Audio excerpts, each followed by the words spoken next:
great of a job?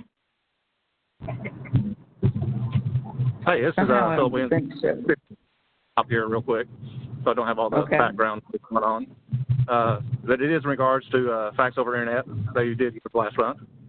I've had 2 cases now, one on an AltaLink 80 series and one on the smaller 505 printer series, where the settings in the document that was released in February have been set. ECM back on, speed up, network people advised to go T38 and compression off. And the symptom I'm getting is our faxes will dial out, they will connect, they will start sending. After a few minutes, maybe a minute and a half, maybe 2 minutes, it will just pause. Then it'll, of course, redial several times, and eventually the job will fail because of retries exceeded. But the incoming faxes work fine. Cannot find an answer to that yet. I've had that at 2 different locations on 2 different types of machines now. Is it easy to reproduce? Every single time, yes. Okay. Well, let's do this. Get with me offline, and I will reach out to the engineer. He's on the, what you said was an AltaLink 8000. What was the other one? The other one was a C605 little printer guy. Okay. And what we'll do is get with him, and maybe we can do a conference call while you're on site, and he can give us some information and help us direct us in the right take us in the right direction. Outstanding. Will do. Okay. Anyone else?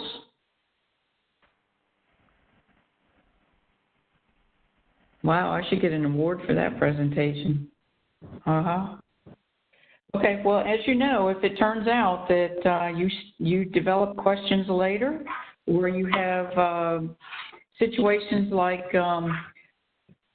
excuse me, like Phil does, then please reach out to me. I do need to tell you that I cover the AltaLink 8000, the C family, the color, and the phaser family. So if you have an issue with the B series, you really kind of got to reach out to Dion.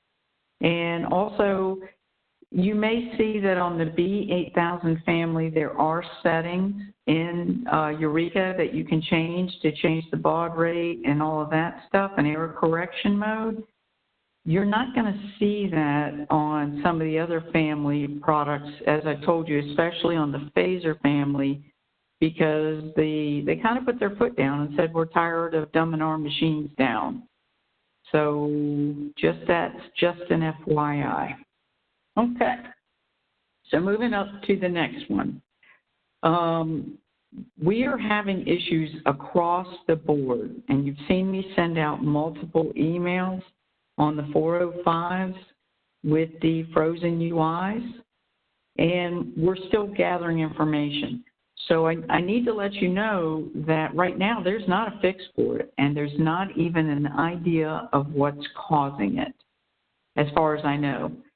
So if you go to one that's doing it, please don't tell your customer that engineering's working on it. Yes, we are, but that kind of maybe leans them to, we might have a fix soon when we're still in the information gathering state.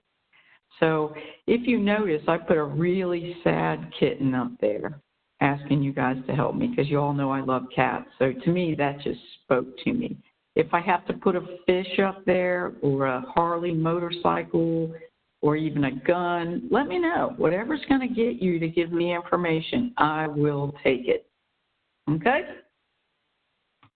Hey, so what they're looking for, go ahead. This is Damon Burton with Copyfill Integrity One. I have multiple B405s that are having the frozen screens, and I have uploaded the newest software, the newest spars. I'm getting ready to do a configuration of one of them. I've even went as far as to put a productivity kit on it to see if that helped, and that's not helping. Everything I've done, it's caused no change. Exactly.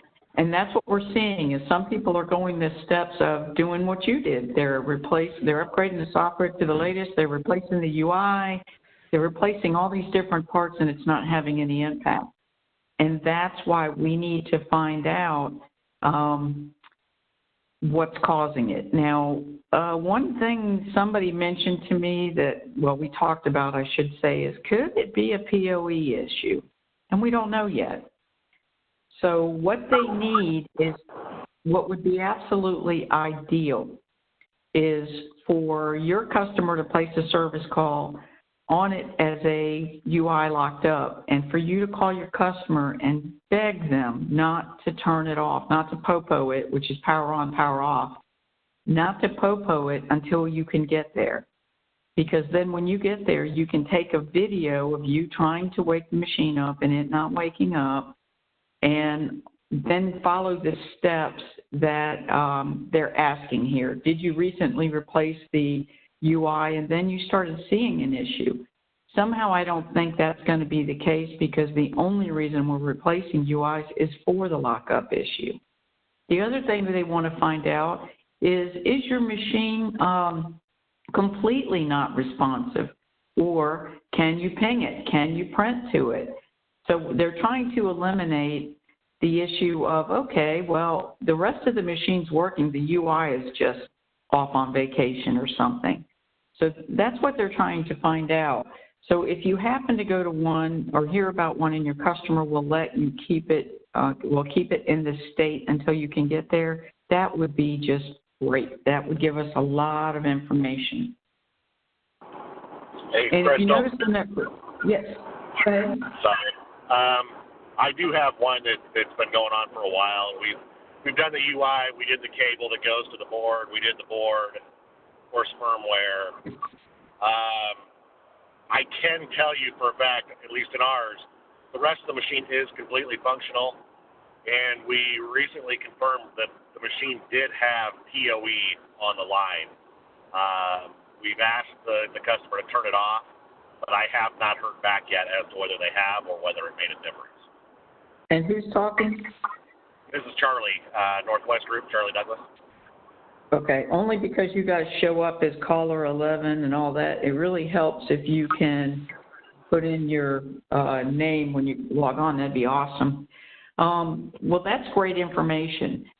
The slides that I have is information that they need, like they'd like the clone file, audit log, configuration report, of course, and if you can get the NANA logs, basically the machine communications.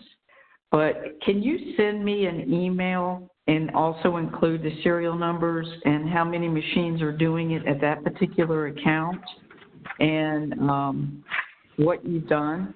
Because that does kind of lead, when you have that many machines doing the same thing, that kind of leads me to maybe we have an environment issue versus a machine issue, because I'm an odds person. What's the odds that the same part failed in every single one of those machines? Well, and to take that one further, you just reminded me of it while we were talking. We did swap this machine out, and the problem stayed at the location. So the new machine we put in had the exact same problem. So that's why we were hoping that the PoE will actually, get rid of that will actually fix it. But like I said, at this point, I don't know whether that's been taken care of. So I can look into that and send you an email after the fact here. That would be awesome. You are just a wealth of information, because the idea that you swap the machine out and you're still having the issue and you know that customer has PoE, dude, you rock. That's just great. So I'm looking forward to getting that email so I can send it up and attach it to that log. But again, I do need the serial number. You can give me multiple serial numbers at the account. That's great. Okay. And I'll make sure Damon takes a PoE tester out the next time he goes and tests for PoE out there also. And also, we have done the exact same thing. We've swapped the machine at a school system, and the problem stayed at the school system with the new machine. So I have a live call right now I'll go to today, and I want to take the PoE tester out there and prove that. Okay. They don't have that on what they're requesting, because I don't think they're looking that way. This was a comment or a conversation between me and second level, where third level is the one asking for the information. So yeah, it would really help if you guys could say, yes, this customer has PoE. But I can tell you the next thing they're going to ask, because they've already been asking it about the SPCs on the C8000, they're going to want to know if you can get information on that customer's POE switch, the model and make. Whether it's a 4-cylinder, 6-cylinder, V8, you know. Okay, well, that's not a problem. But I have, like I said, I have multiple Ds and Cs that are doing the same thing in multiple different locations all over the state. So it's just it's not one consistent account. Like if one I have it on a machine and it won't, I can't clear the port. But we'll gather all we can. Okay. Well, what would be great is if you could just do the serial number software level, and like do the serial number software level, and then draw an underline under it, just in a Word document, and then under that put what you've done, or put the account name, put what you've done, and that way they can see that it's happening at multiple accounts and then also multiple locations. And I'm asking this of all of you. I know it gets to be a pain in the butt to try to get the logs and all that stuff, and some people are doing it. Like if you go to that one today, if you can get all that information, it would be great, because that would be another machine we can add to the log. Call me when you get it all. Okay? Now, Crystal, I have seen this issue, but not on the B or C 405s. I had it a couple times on some of the C8000 series. Same thing. We're working that one as well. Well, the thing that I found that ended up fixing it was I ended up replacing the operations panel and the cables to go to it, and it worked just fine. No problem since. Do you still have those? No, that was a good 2 or 3 months ago. Oh, okay. Okay. You guys are going to need a trailer for me for the parts I want you to keep until it's resolved, so you know it's fixed, so then you can send them to me. I thought it was just a few machines that had the issue on my side. I thought it was just flash in the pan kind of problem. I didn't realize it was everywhere. Yeah. Well, when you start seeing at CBS also on both black and white and color machines, but like you said, they're farther and few between, and usually the screen fixes it. Okay. Well, as I've always told you guys, if you start seeing a problem you've not seen before, and especially if you see it on multiple machines, first of all, put it in the portal. And the reason I want you to do that is because I want to make an awareness to other people to be able to say, hey, wait a minute, I saw that too. And then I'd like you to send me an email about it, because I just would like to be aware it may not be a systemic issue, but if it is, I want to get in front of it. Understood. I'll do that going forward. I have a question. Okay, Crystal, I have a question. To Charlie, I guess, when you swapped out the machine and the problem stood with the account, how about the machine that was picked up and went back to the shop or to your office? What became of that? Did the system still stay, or did it do damage to the machine, or what was the result with that one? I can't say. The account's kind of at a remote location, so we've really just got a storage unit out in the area, so it hasn't been brought back in, like you said, to where we can plug it into a network and just play with it a little bit. So I don't know. I'm going to be up there Tuesday next week, and I can grab the machine and bring it down and do some further testing, but unfortunately I don't have an answer for you right now. All right.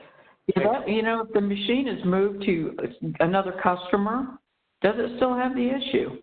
I mean, that would be nice to know, even though I know you guys aren't aware of what happens to the machines after they're picked up. But maybe that serial number could be flagged just to say, hey, is it still doing it where it went?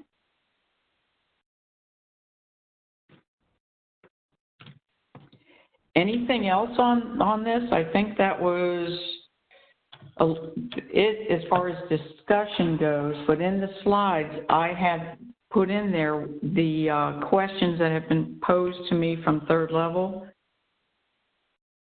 So if you could, I will send this presentation to you so you have the information. And if you would prefer me to send all these questions via email so you can just look at it on your phone, I can do that as well. Just let me know.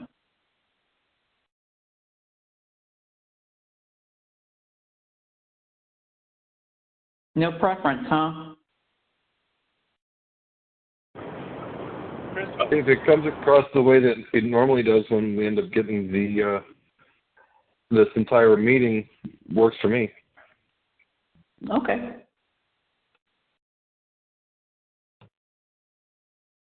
And as you can see, I'm saying please pass the information on to me. And also I mentioned about, yeah, the C8000's having the same issue. But on that machine, they're starting to lean towards it being a hardware issue because they actually got a couple of UIs from Canada that fixed machines. So we're still trying to get information on that. So whatever you have, I'll take it so I can pass it on. All righty.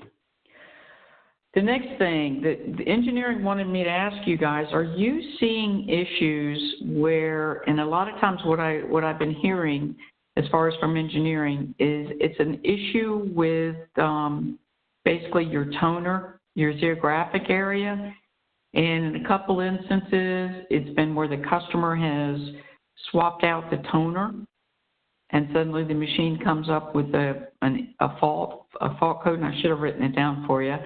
But when you troubleshoot it, it kind of leads you towards you could have a defective EEPROM, and you can't get those. They're not spared. So if you the printer-only version, right, not the MFP? They haven't said one way or the other. It's just on the family. They just said it was the C8000 family. And they've had, I think, 4 of them actually fail in Texas on the technical services side, which technical services now is what used to be Xerox Direct, where you guys are considered XBS, Xerox Business Solutions. That's why you saw the meeting invite change. But they have seen this issue on the technical services side. But I know you guys are aware that when you don't have spare parts, Xerox kind of doesn't give them to you. We always direct you to go to the green parts. So if you see this, I would like to know about it because they're investigating whether they need to spare that EEPROM. Okay? Any questions?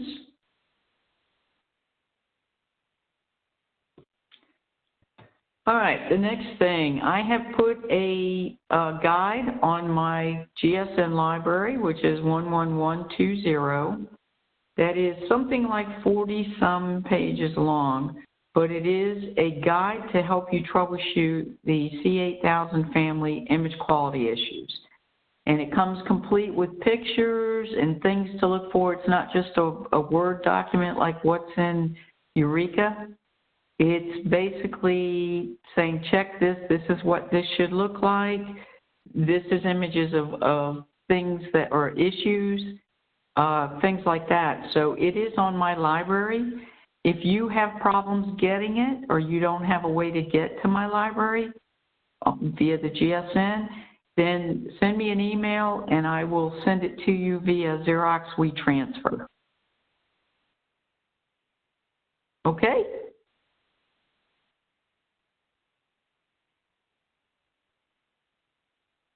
I guess we're all good there. Sounds good. Okay, the next thing, POE follow-up from third level. You like the face I put on there because that's exactly how I felt when I was told this morning. The information that, Joel, you sent up to third level, they went all through it and basically came back and said the POE device the customer's using is not certified. And they didn't tell me what it meant by not certified and all of that. So they basically washed their hands of it. But then, oh, by the way, they just happen to make some modifications to the SBC board that are all around the Ethernet port. So what does that make you think, guys? Oh, headaches. It kind of leads me that the information that we provided did in fact point out an issue with the SBC board. So when was this done? That's the thing. They didn't tell me. I only got the information this morning that when I requested it is, hey, where are we with this? So what they said was that the modification is being cut into manufacturing right now, or has already been cut in. They would not give me a cut-in date. They also did not have information of how we would know that the board we had been modified. So I'm trying to find that out, if the board's going to have a new label, if it's going to have a some type of designation like a dot on it or something like that that's going to lead us to, hey, this is an updated board, so we should not have any issues going forward. So once I get that information, believe me, I will get it to you. Yeah, if you can suggest maybe the mod tag, right? There's a mod tag on that single board controller. They can mark one of them off or something like that. Exactly, but the only thing that concerns me about that is if they oopsie and somebody doesn't do it, but, you know, any kind of indication that lets us know. So once I know that, I'll let you know, I promise. And thanks, Joel, for all the work you did with Jerry to get this information to third level. Okay, the last thing I have is the water cooler call is on the 21st, and I'm working with some individuals to put together basically an understanding and a process of, on the different equipment of how the SD cards are being either reprogrammed or actually third-party SD cards are being used. And also what issues you may see that are causing the SD card issue. On the next PSSM call, I'm in the process of putting together, along with a couple of individuals, you'll notice I'm starting to include some of you trainers in what I'm doing because I want you to gain the experience, and I also want to get some insight into what you're doing. So I'm putting together a presentation for the next call in April that we're going to walk through what the SD card actually does, how it works with the SBC card, and also the software. Where's the software loaded? Help me understand what the SD card's used for and all of that stuff. So I was going to try to get it done for today, but it's just way too involved, and I don't have enough of a clear understanding of how all of that works. So now it's your time. What do you want to talk about?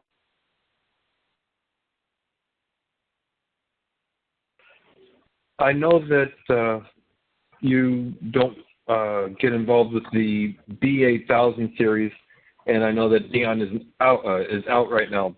But has anyone else been seeing that these new modified drums and the specs that we're supposed to be putting in for the NVMs just still are not taking care of that smudge or the dropping? Is that the smudge problem that we've had since it was the year before last? Yes. Well, yeah, this is Joey with the GDP. Still seeing it constantly. Yeah, this is John with ComDoc. I'm still seeing it quite a bit. The drums are lasting longer, but there's still very few going to life. What the issue? Yeah, they're only going about 12%. I'm getting closer to 40 or 50% on mine, but still nowhere near 100%. Most of my customers at this point have kind of accepted it, and until it gets to the point where they're very large on every page, they're kind of not calling it in, but I'm definitely still seeing it. When I talked to Dion last about it, he might be able to clarify, but those 675 drums, technically I don't think they're fixed yet. What they did is combine the two drums, and then at a future date, they're looking to work in those fixes. I mean, that's what I had heard last, and it might have changed, but that's what I had heard a little while back. I had called them about them. Okay, I took a note on that, and I will forward that information to Dion so he can do some further research and possibly reach out to you for follow-up questions. So, hey, Crystal, could you add one more to that too? Sure.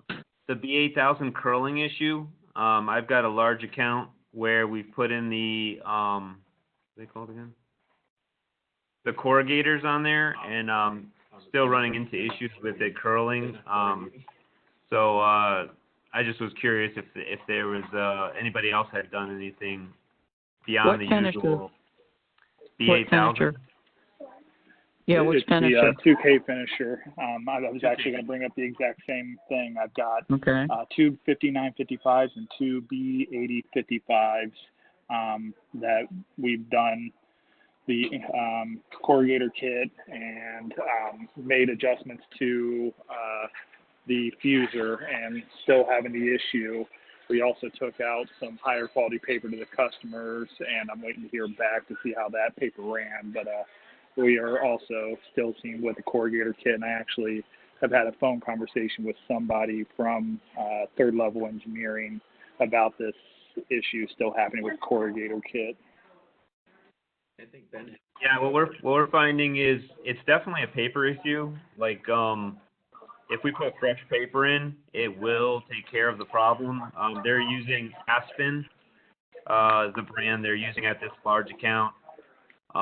We've tried the same thing, the fuser temp adjustment and also the corrugator. With the corrugators, we get mixed results.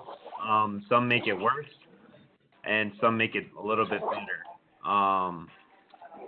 We're trying to, now we're looking at going back to Mylars and things like that to try and help with it.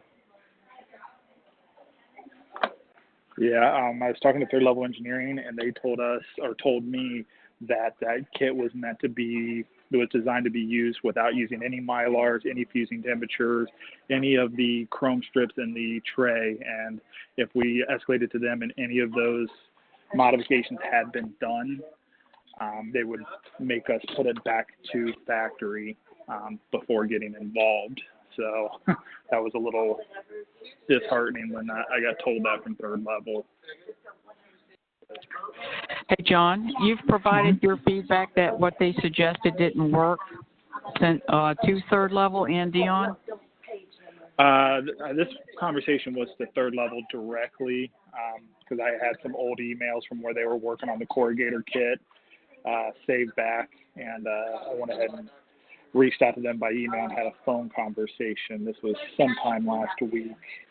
I'm trying to remember what her name was. Did they give you any next steps? They said that they wanted me to try to take more pictures, more videos, things of that sort, and that's when they told me that they wanted me to have the machine back to factory outside of the corrugator kit.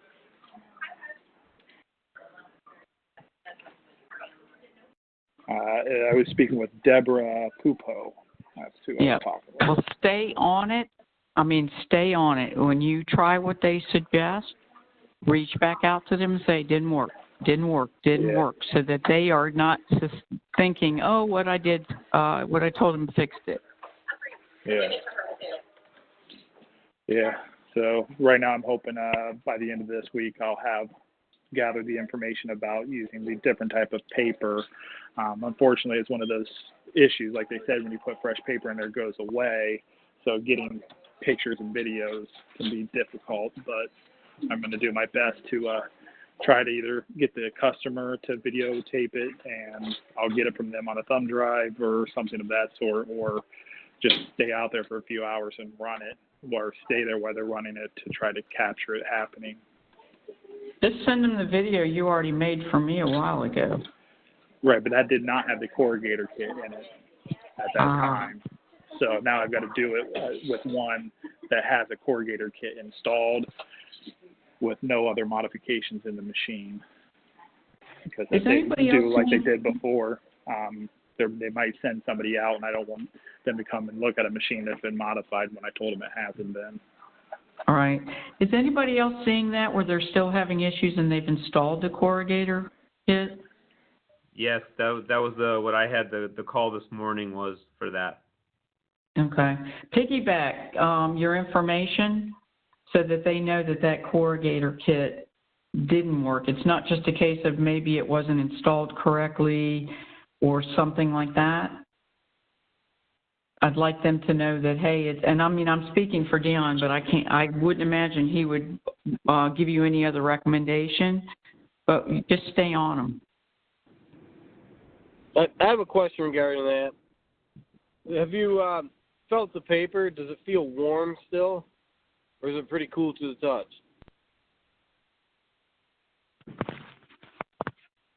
When it comes out.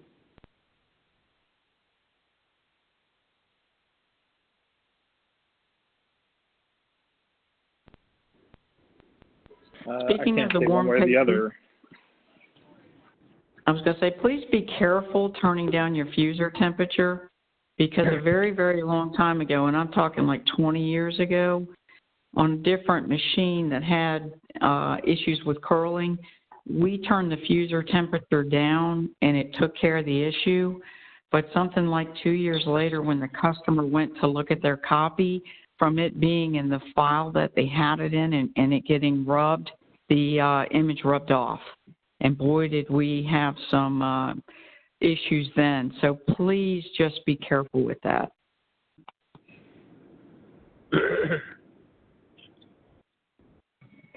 Hey, this is Nick from CAR. As far as the fuser temperatures go, I pretty much just, with the running temperature, try to lower it until I start getting wipe away with the toner. And then I just bring it back up a little bit. And I'm also installing the corrugator kits. I'm having decent results from the corrugator kits. I've installed a handful now. And I just lower those fuser temperatures as far as I possibly can. I know it's not really a viable solution, really, since there's no decurling system, but it helps. Does your customer run any other media besides Bond? Aside from Bond, I think they're running just plain paper as well. Is that what you're referring to, or are you talking about pre-printed Bond? No, I'm just talking about like 20-pound Bond, which is what most of our customers run, because that's another thing you need to investigate, is you may be troubleshooting the 20-pound Bond issue, but if they run something that is coded, they will have fuser issues and you'll get a call back if you don't take that one into consideration. Okay.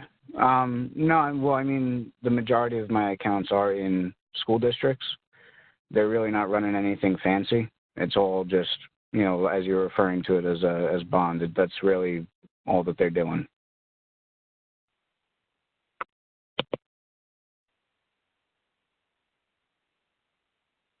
So I guess to answer your question, no, I don't think that, I mean, it may affect it differently for sure with different media. Yeah. Do you guys have anything else you need me to pass on to Dion that you already haven't? Hey, Crystal, it's Mike Adelberg with Stewart. I have sent Dion an email. I didn't know he was on vacation, but I don't know if he forwarded this to you or not, but we got an open escalation for a Versant 2100 with a banding issue on black only toward the trail edge.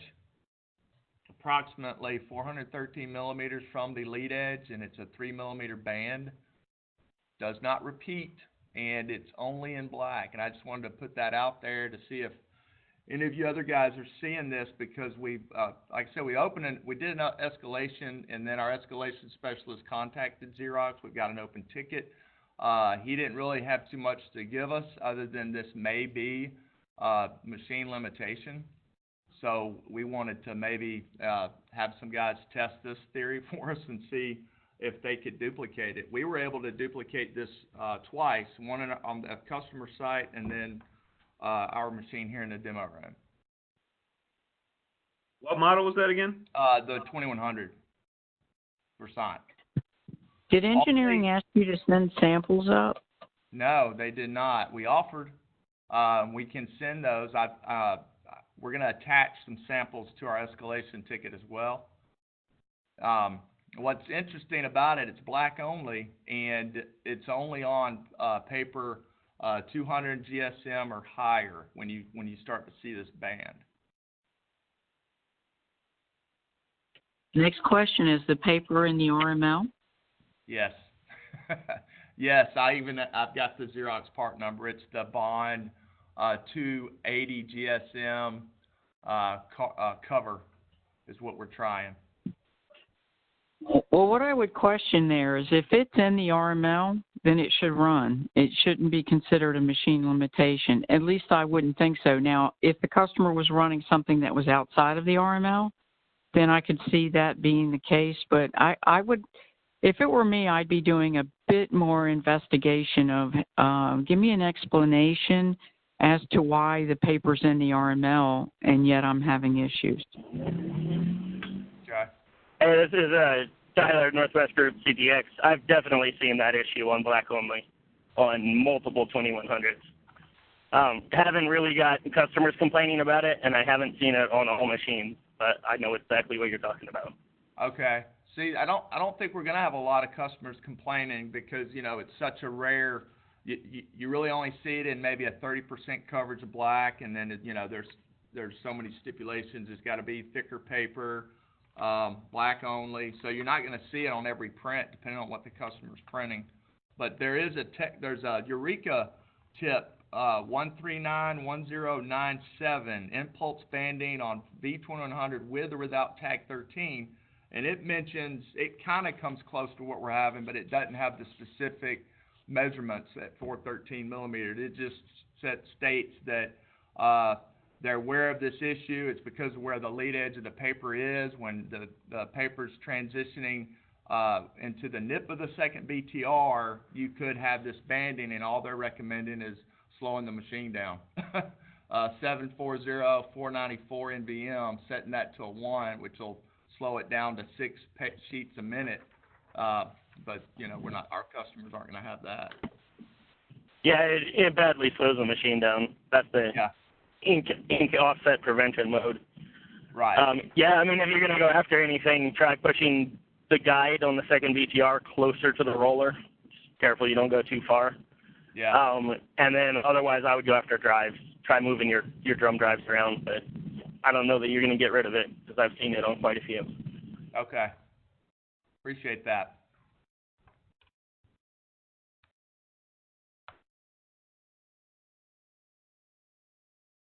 And if you're going to send those samples up, which we should probably push for, and I can probably get some as well tagged on there, run that test pattern 230 and just send that whole setup to them on that paper. Run, I think, 36 of them, and its serial number stamps everything. That's the pattern that they'll want. It's not a particular job, right? Customer's not running a particular job. You guys are seeing this on multiple machines on different jobs, just a similar media? Right. If you want to I see it on all kinds of media, and it's just on black, like he's saying, and on the trail edge. Right. I'd have to dig deeper on the medias. I've seen it on a wide variety of media, though, for sure. We started seeing it around 270 GSM and higher. And if you want to reproduce it, if you guys wanted to test it on your machine, all we did half-tone pattern, I think it's 234, 30% coverage, black only, and you'll see it.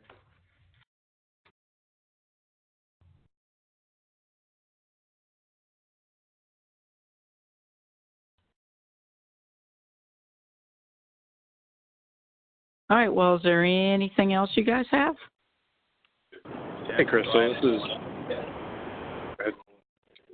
is Austin out at the Northwest group here. I'm teaching a class on the B8000s, and one of the things that I'm running into is I'm finding it seems like half of the low-speed B8000s have the vent in the back cover and all the bigger fans from the high speed, but I can't find any documentation or anything talking about a changeover for that. The tag 42. Well, I've seen that, and I looked in the tag at it, but none of these have that tag stricken on them. And in the info I could find on the tag 42, it only listed like 100 serials that it seemed like that applied to. I think we were seeing it actually taped to the side of the box when we unboxed them. They had documentation that tag 42 was installed. Oh, okay. Yeah, that's. Do you remember earlier when I said something about a tag for the SBC if it was modified? That's what I'm talking about, is that sometimes that happens. So that's a good example of it.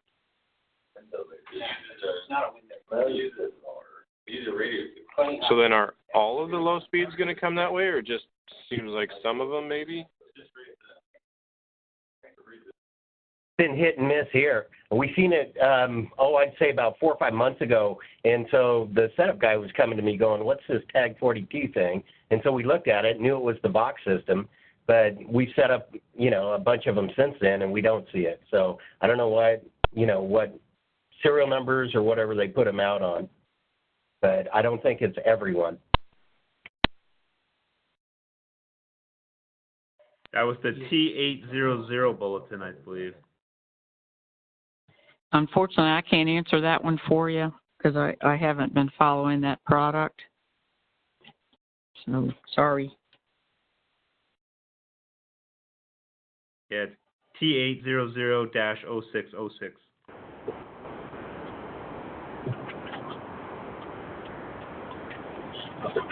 Hey, Crystal, Frank Abbott, ASI here in Dallas. Go ahead, buddy. Hey, are you guys running into, and it's the B series, not the C series, when you're scanning a lot of stuff, getting paper dust causing scan lines?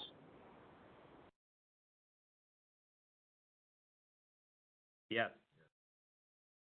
How are you fixing it?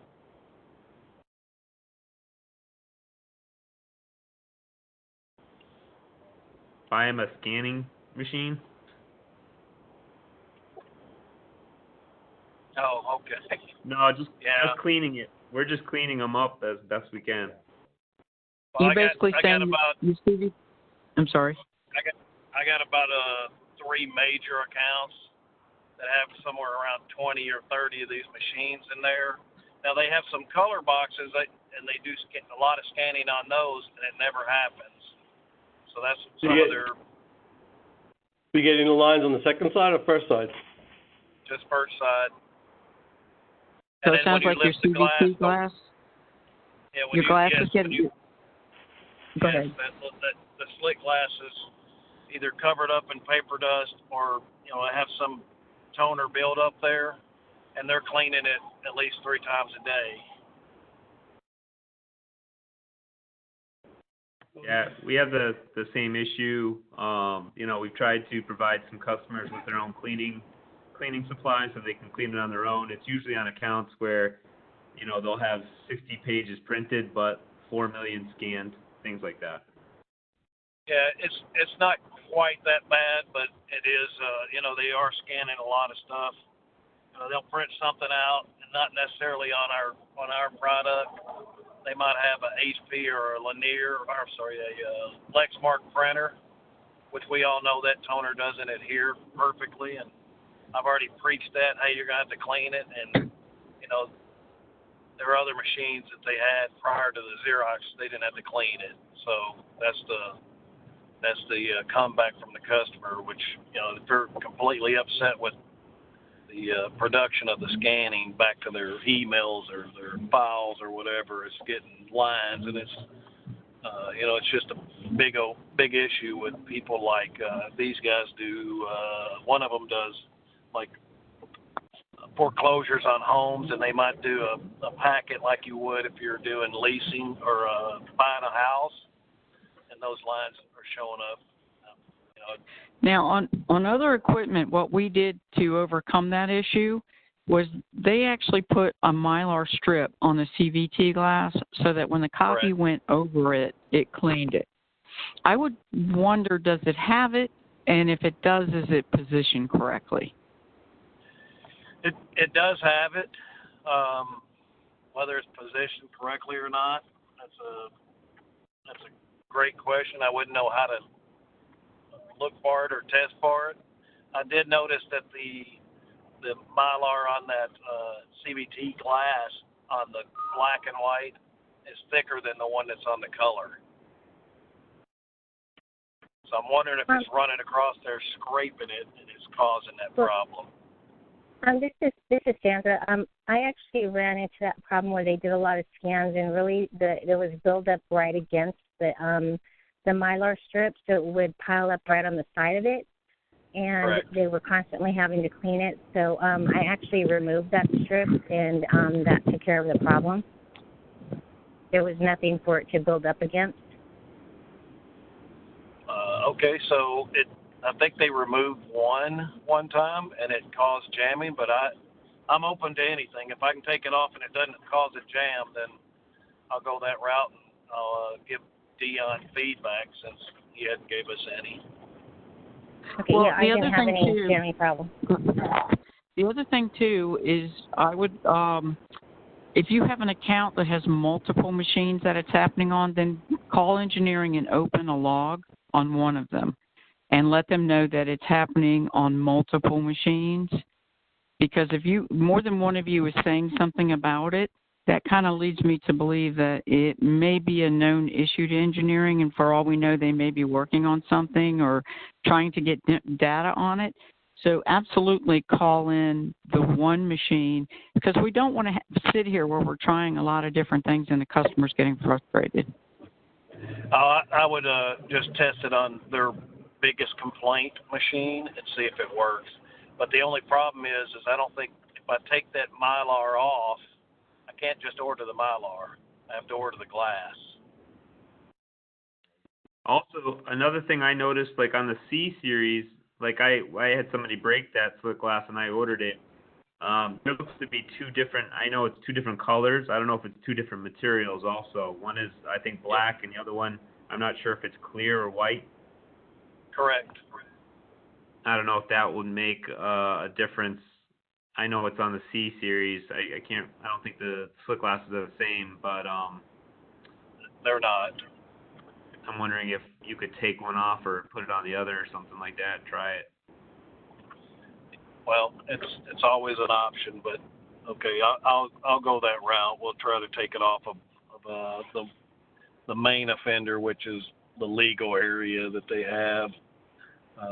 They're scanning a bunch of stuff all day long, but just it's disheartening when you're dealing with those guys and they're trying to tell you that the machines that we replaced the Xerox with never did it, which we all know that those lines came up, but not on a daily basis like it does on those anyway. Just make sure what you find, you provide the feedback to everyone else. If you take that off and it causes jams, then your team, as far as let me